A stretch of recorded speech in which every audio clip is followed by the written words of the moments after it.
সিলেটের একটি আদালত থেকে জামিন পাওয়া সাবেক বিচারপতি শামসুদ্দিন চৌধুরী মানিককে হেলিকপ্টারে ঢাকায় আনা হয়েছে। তার বিরুদ্ধে একাধিক মামলা থাকায় ফের তাকে গ্রেপ্তার করা হয়েছে।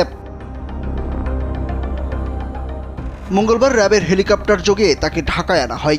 বিষয়টি গণমাধ্যমকে নিশ্চিত করেছেন র্যাবের লিগ্যাল ও মিডিয়া উইং পরিচালক লেফটেন্যান্ট কর্নেল মুনিম ফেরদৌস।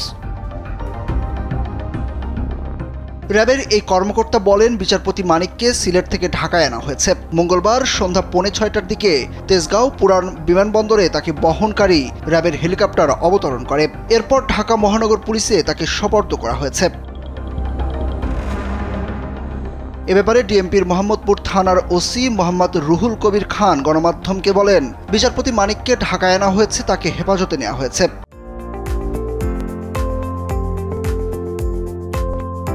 তিনি আরও বলেন, মোহাম্মদপুর থানায় তার নামে কোনো মামলা নেই, হয়তো অন্য কোনো মামলায় গ্রেপ্তার দেখানো হতে পারে তাকে।